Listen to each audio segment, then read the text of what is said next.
Welcome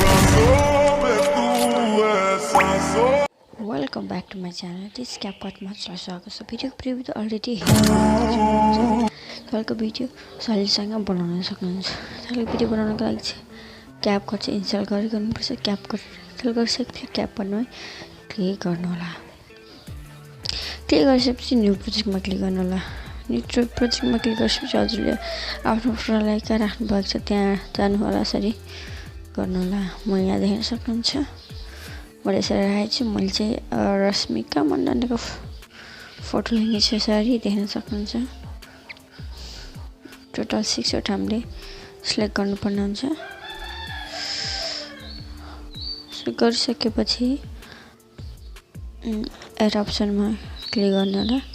click गरिसकेपछि अब हामीले फर्स्टमा फर्मेट दिनुपर्ने हुन्छ र यसरी सार्नु होला। यहाँ देख्न सक्नुहुन्छ फर्मेट फिल्टरको छेउमा फर्मेटमा क्लिक गर्नु होला। 60:9 चुज गर्नु होला। यसरी गरिसकेपछि अब हामीले फोटोलाई रोटेट गर्नुपर्ने हुन्छ। फोटोमा क्लिक गर्नु होला। यसरी सार्नु होला। एडिटमा क्लिक गर्नु होला। यसरी एडिट गर्नु रोटेट गर्नु होला। फेरि नेक्स्ट फोटोलाई पनि यसरी सार्नु होला।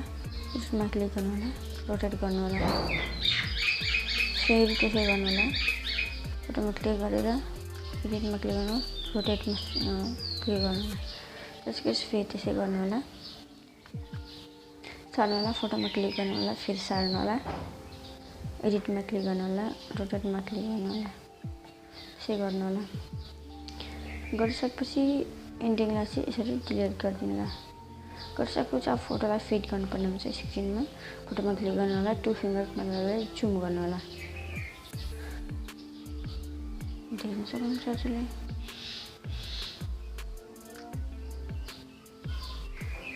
टु फिङ्गरको मतलब चाहिँ यो फोटो ठिकै फिट रहेको छ। 2 फिङ्गरको मजाले क्लिक गर्ने फिट छैन भने फिट गर्ने यसरी 2 फिङ्गरको मजाले जुम गरेर गरिसकेपछि अब हामीले फोटोलाई ड्युरेसन दिनुपर्ने हुन्छ।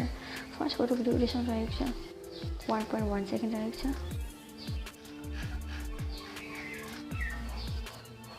सेकेन्ड फोटोको ड्युरेसन रहेको छ 2.5। थर्ड फोटोको ड्युरेसन रहेको छ 1.0।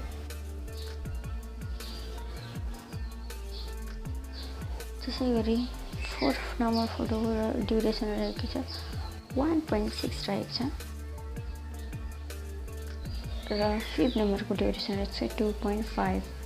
यहाँ देख्न सक्नुहुन्छ हजुरले 2.5। अर्को लास्ट फोटोको ड्युरेसन 6 नम्बरको फोटो ड्युरेसन रहेको छ 1.5। गरिसकेपछि अब हामीले एनिमेसन दिनुपर्ने हुन्छ। इफेक्ट दिनुपर्ने हुन्छ। यहाँ देख्न सक्नुहुन्छ। एनिमेसन दिनको लागि फोटोमा क्लिक गर्नु होला। एनिमेसनमा क्लिक गर्नु होला। कम्बोमा जानु होला। कम्बोमा गइसकेपछि यहाँ देख्न सक्नुहुन्छ हामीले चाहिँ एनिमेसन फर्स्ट फोटोलाई चाहिँ सेक 2 दिनुपर्ने हुन्छ। यसरी सार्नु होला। पुरै सार्नु होला र हजुरले खोज्नु होला। यहाँ खोज्नु होला। यसो सारेर यहाँ देख्न सक्नुहुन्छ सेक 2 साइड देख्न सक्नुहुन्छ। र नेक्स्ट फोटोलाई हामीले बाइसेक 2 एनिमेसन दिनुपर्ने हुन्छ। हजुरले ध्यान दिएर सुन्नु होला। फेरि कृपया हजुरले बुझ्नु हुँदैन। सेकेन्ड फोटोलाई हामीले बाइसेक 2 दिनुपर्ने हुन्छ एनिमेसन। र थर्ड फोटोलाई हामीले पेन्डुलम 1 फोटोलाई पनि पेन्डुलम 1 दिनुपर्ने हुन्छ। र फिफ्थ नम्बर फोटोलाई हामीले बाइसेक 2 भन्ने एनिमेसन दिनुपर्ने हुन्छ।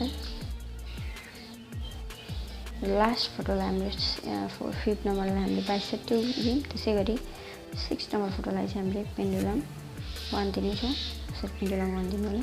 गरिसकेपछि फेरि ब्याक आउनु होला। ब्याक आइसकेपछि अब इफेक्टमा क्लिक गर्नु होला। यहाँ देख्न सक्नुहुन्छ ओभरले फिल्टर इफेक्टमा क्लिक गर्नु होला। भिडियो इफेक्टमा जानु होला। गरिसकेपछि अब हामीले फर्स्टमा बेसिक ब्रिलिङ पार्टी 3D मोडमा जानु होला। गइसकेपछि यहाँ मेटरको इफेक्ट रहेको हुन्छ। मेटरको इफेक्ट हजुरको फोनमा कहाँ रहेछ खोज्नु होला। यसरी खोजिसकेपछि अब यसलाई पनि फोटोको ड्युरेसन अनुसार सेट गर्नु होला। फेरि यसलाई कपी गर्नु होला। फेरि यसलाई कपी गर्नु होला, फेरि यसलाई कपी गर्नु होला, फेरि यसलाई कपी गर्नु होला,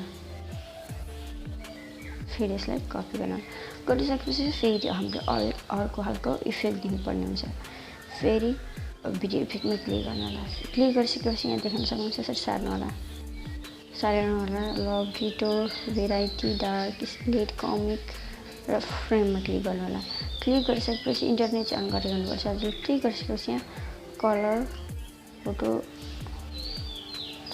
स्पोर राखेको छ, यसमा यसरी क्लिक गर्नु होला र राइट गर्नु होला। त्यसपछि यसलाई पनि त्यसै गरी फोटोमा यसरी सेट गर्नु होला। फोटोको ड्युरेसन यसरी गर्नु होला। यसरी फेरि नेक्स्टमा त्यसरी नै गर्नु होला। फेरि नेक्स्टमा कपी गर्नु होला र सेभ गर्नु होला। फेरि नेक्स्टमा कपी गर्नु होला, फेरि सेट गर्नु होला। गरिसकेपछि फेरि हामीले इफेक्ट दिनुपर्ने हुन्छ। इफेक्ट हामीले फेरि दिनुपर्ने हुन्छ। यसरी 3 नम्बर फोटोमा जानु होला, ठ्याक्कै स्टार्ट पोजिसनमा होला र इफेक्टमा जानु होला। भइसकेपछि एकैचोटि हजुर भेराइटी फोटो यस्तै हुँदै हुँदै हजुर पार्टीमा जानु होला। पार्टीमा गइसकेपछि रिपल्सको इफेक्ट दिनुपर्ने हुन्छ। यसरी दिन सक्नुहुन्छ हजुरले। रिपल्सको फोटो दिनुपर्ने हुन्छ। हामीले चाहिँ 2वटामा दिनुपर्ने हुन्छ, 3 नम्बर फोटोमा र 4 नम्बर फोटोमा र यसरी सेट गर्नु होला। गरिसकेपछि अब हामीले यहाँ देख्न सक्नुहुन्छ। गरिसकेपछि अब हामीले एक्सपोर्ट गर्नुपर्ने हुन्छ। एक्सपोर्ट गर्नुपर्ने हुन्छ। माथि एरो अप्सन रहेको छ, त्यसमा क्लिक गर्नु होला। क्लिक गरिसकेपछि फेरि हामीले इनपुट गर्नुपर्ने हुन्छ र ब्याकग्राउन्ड म्युजिक एड गर्नुपर्ने हुन्छ। हजुरले ध्यान दिएर सुन्नु होला। र एक कृपया हजुरले बुझ्नु हुँदैन, मेरो च्यानलमा नयाँ हुन्छ भने च्यानललाई सब्सक्राइब पनि गर्न नभुल्नु होला। सो हामीले एक्सपोर्ट हुँदैछ हाम्रो भिडियो।